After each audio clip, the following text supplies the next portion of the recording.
With Warhammer 40k Space Marine 2 on its way and hopefully releasing in 2023, I decided to go back and play Space Marine and see if it held up today. And the answer is not really. The first word that comes to mind when I describe Space Marine is repetitive. And for the first 4 hours of this game, I didn't really mind it because you were being introduced to new weapons, both melee and ranged. You got a jetpack. It was just this really fun, chunky game, and the balance was there. I feel like what they did was that they would throw just enough ranged enemies at you to where you wouldn't be frustrated when you were engaging in melee combat, when you were trying to regenerate health. And for whatever reason, the second half of this game, when they start to really emphasize elite enemies, and then they just become commonplace. And the damage that these elite enemies do is no joke because they will laser you. The rocket orcs in general are so frustrating to fight against because they're so accurate. They're hitting you behind cover. And this is not a cover-based shooter, by the way. This game really wants you to be in motion and fighting constantly. But the moment you are fighting these elite orcs and they just start shooting rockets at you, you are just getting melted. And it is one of those things where I feel like I can't lie to anyone who wants to pick up Space Marine before they play Space Marine 2, because the damage that gets done to you in this game can be a bit unfair. And what happens in the second half is that it really emphasizes range combat, even though you get the Iron Halo, which greatly increases your shield. But the problem is, the moment you get the Iron Halo and the moment you get that shield upgrade, the enemies have been buffed as well, so they're all doing more damage. And they're still as accurate as they were prior, and they just have better weapons. So when you take on the Chaos Legion, it doesn't feel fun anymore. It just feels like one of these things you just want to get past, and you kind of have to strategize just a little bit more. You have to think to yourself, like, I can't really rush in anymore because if I do that, I'm going to get melted. And there were so many moments in this game where I felt like the enjoyment was just pushed down and it just became a frustrating affair. Because a lot of the elite enemies in this game, they're bullet sponges. And you really want to save up your best weapons for those enemies.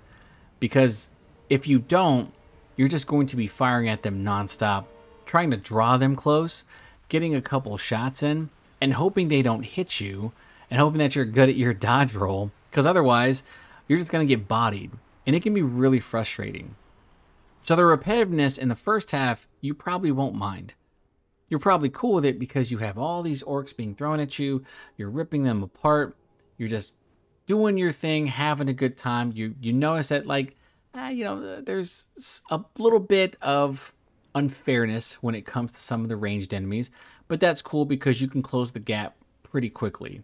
You have abilities that will allow you to rush and charge into them, but the moment elite enemies get introduced to the game, you then start to realize really quickly, now I can't play recklessly. Now I can't play the game, in my opinion, in the way that the developers intended. And that can be problematic because if the core gameplay starts to trend negatively for you because of that repetitiveness, you're going to start noticing other flaws with the game design. And there are some weird disconnected sections. My favorite one is when you are going and you're on a drop ship and Titus gets knocked off. And it's totally his fault, which is hilarious. But you get knocked off and then you just kind of enter in this little section randomly and you're just fighting off hordes of orcs. It's really fun for me. I enjoyed that part because I was able to get really up close and personal. And this is just before, I want to say, the 4-hour mark when things started kind of going off the rails a little bit. But it was really fun. But then you just get picked back up and then you're dropped off into the next chapter. And I was like, that's kind of a weird thing, you know? And then I started to notice that a lot of corridors were empty. And by empty, I mean when you walk through certain areas of this game and you expect to be swarmed and you expect to be engaged, you are not. And it's one of the weirdest things I think I've ever seen in an action game because a lot of the environments are not interesting. When you're out in the open and you go around to a certain place, you can really see that the design is really good. But when you're walking through the same drab hallway, just over and over, and you're expecting to be engaged in combat, because that's really the entertaining part of this game, is when you're just ripping enemies apart, and you can't do that. It's really weird to me to walk into a room that looks like a boss room. Like, I look like I'm about to fight the meanest fucking person in the room, and there's nobody. And there were like certain sections where you felt like you were just going to get into an orc fight because your AI teammates were saying that. And you're like, all right, cool, let's get ready. And then there's a whole bunch of nothing, and you just go into an elevator or open up a couple of doors. That's it. And that is something you notice pretty quickly with the absence of combat in this game. And I understand you don't want to fatigue your player and tire them out, but if combat is central to your gameplay, and all of these hordes are supposed to be like the big draw because you do get swarmed, like, I want to be engaged constantly to not remind me of all the other stuff that I probably won't like. And it's just one of those things that was just a big flaw to me, that there's so much empty space in this game when I should be getting swarmed. I feel like this is one of those games where you could have truly flexed on all the other action titles if you just had enemies constantly trying to swarm me and just watch me mow them down. It's such a juxtaposition, by the way, to the gameplay trailers for Space Marine 2, because when you look at those, you see Titus getting swarmed. And this is a guy who will absolutely body thousands of aliens. He will thin their ranks by himself. That is how elite he is. And you never really feel at times that you can be that elite because of all that empty space. One of the things I noticed pretty quickly when playing through Space Marine for the second time was just how close they were to greatness. If there was just a little bit more diversity, a little bit more variety, if they didn't fall into the traps that so many games during the late 2000s and early 2010s fell into, then they really could have had something special. Because I think the plot was strong enough, because it did introduce a number of players to the Warhammer 40k universe, that I think that you could get away with a lot of the issues in gameplay. But the problem was, when you start getting to the second half and you start really noticing how bullet spongy certain enemies are, and you start noticing that certain enemies and certain elites aren't staggering, and the game starts to have some of its really kind of unfair moments, that's when you're like, it could have been better. It could have scored a lot higher, but it just missed the mark. And I really feel like that lack of diversity in gameplay, and this is going to sound crazy, I'm saying this, but the lack of like on rails moments, because there's only like one, I was like, they could have added a couple more. They could have had a little bit more fun with it. They really made a straightforward action title, and that's completely fine, but you could have added more diversity in the combat, just a little bit. I felt like they were on the precipice of something. Like, they were okay with setting this foundation down and just having it be a pretty good game, but it ended up being a game that looked and felt fine, but had some pretty big flaws that it ultimately just could not overcome. And that was kind of frustrating to me. Like, one of the things that I absolutely despise in this game are the boss fights. There's really one boss fight in this game, and you're just kind of hitting him until he starts going into different sections of the map and just starts destroying walls and stuff like that, throwing out flashbangs, things like that. I was frustrated. I was like, am I doing damage to him? Am I supposed to get up close and personal? Because the arena is very small, so all I kept thinking was melee. We're going to have this big melee duel. It's going to be awesome. It's going to be epic. And it ended up not being any of that. So you get to the end of the game, and it's this big showdown. This character you have a personal vendetta with. You hate this character. This is, a character that killed a close partner of yours, a really loyal friend, and you go through waves of enemies first, which I thought was a weird decision, but maybe it was to wear you down until he had his transformation. So he gets his big transformation, and then Titus just knocks him off the ledge, and then proceeds to have a QTE fight with him. And that's how the game ends. Like, what the fuck were you thinking at that moment? Because that part... And by the way, I did like the way Titus finishes him off, but when you get to that part, my brain went, oh, right, that was the norm back in the 2010s, was that they usually had these really big QTE fights. And one of the things about this one in particular is that the QTE symbols are very small and they're at the bottom. So you have to pay attention to what's going on because you have to dodge at certain points. So you can't actually see what you're doing. So you can't look up when you want to, because Titus is beating the shit out of the final boss of the game, the main antagonist, and you can't see any of that.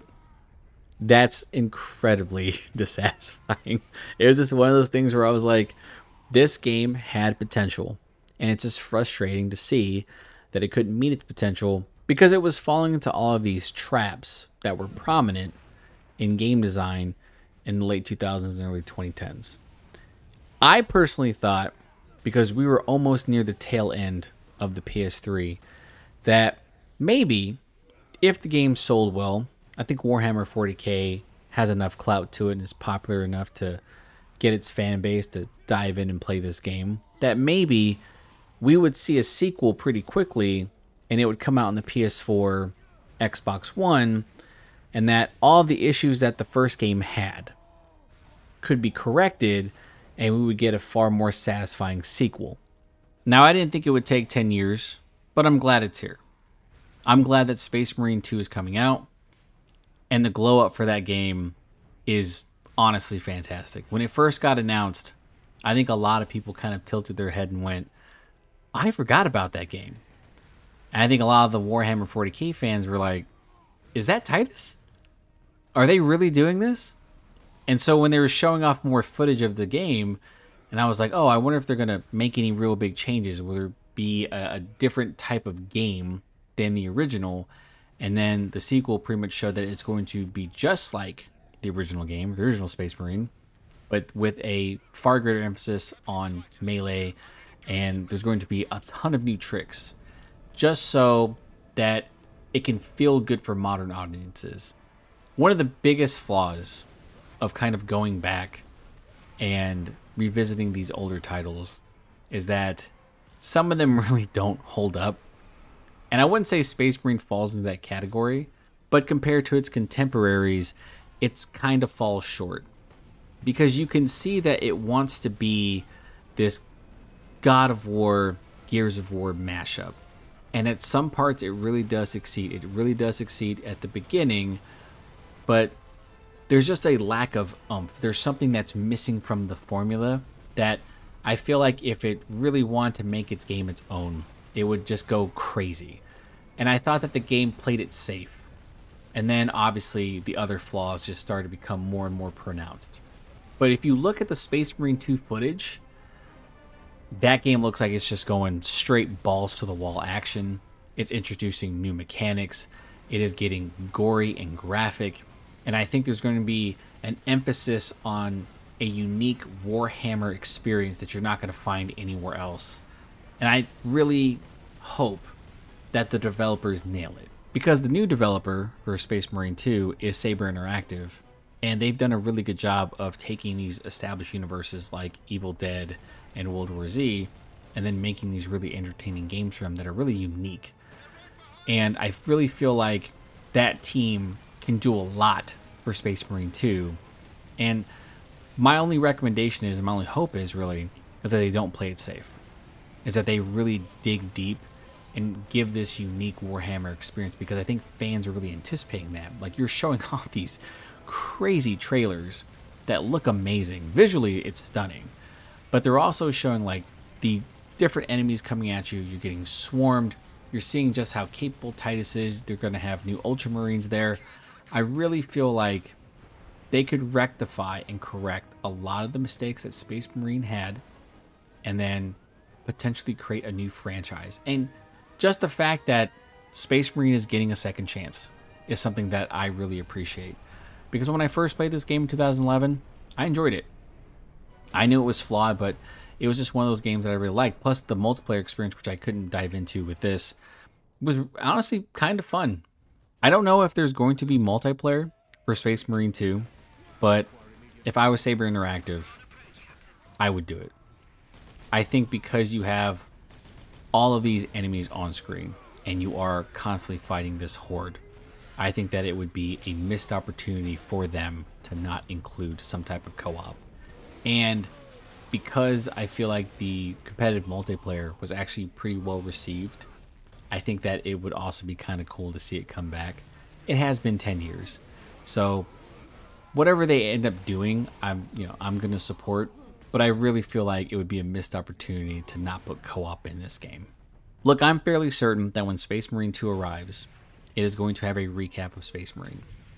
And I never tried to deter anyone from trying out a game or playing a game for themselves. I always implore you to do so, but I make these videos and I'm really honest with them. And even though in my series of does it deserve a sequel or does it hold up or whatever, generally I'm really positive because the games I've played and gone back to play have really held up well. The issue is I think Space Marine is the first game I've played in this series that just doesn't really hold up well. Now, it doesn't mean I don't appreciate what it tried to do.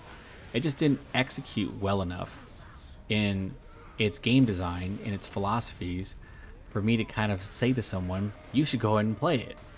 Did this game deserve a sequel? Absolutely. But does it hold up today? No. I just want people to temper their expectations because usually when a sequel gets announced for a game that people are hyped about, and there's been this long wait, and in the case of Space Marine, it's about 10 plus years, you're going to ask whether or not the original game did enough to merit a sequel. How good was it? And when you play this game today, it really doesn't hold up that well, especially because there are other games that came out during the same time frame that were better than it. But you should appreciate what the developers were trying to do in trying to craft their own identity. They just fell a bit short. And I feel like with Space Marine 2, that was the game that the developers originally had that vision for. And I hope Saber Interactive nails it, because with all the trailers that they've put out, it just looks like it's shaping up to be a game that should be on everyone's radar, especially if you are a big hack and slash action fan. This could potentially be one of the bigger and better games of the year. We'll see, but my expectations for this game are really high. And I think that a lot of people are just hyped that Titus is back and that we could potentially see his story finish. Or, who knows, maybe the game does well enough that it merits another sequel and that we get to see more of Captain Titus down the line, which I think would be really cool too. Regardless of how I feel about Space Marine now, I do not want to deter people from playing this game. I really want to see people try it out for themselves, and hopefully they keep their expectations level. Just because I feel like hack and slash games generally do not age well, mainly because as the years go along and as there are certain advancements in that genre, it can only get better. So if you play Space Marine now and you think it's kind of basic and repetitive, just know that at the time it was pretty solid with what it was trying to do. But that was back in 2011, that there were so many things that just wouldn't fly today in terms of game design. And that's going to do it for this video. So if you made it this far, thank you. If you like the content, please consider sharing, and subscribing. I am Ken from Pixelated Thoughts, and I will talk to you next time.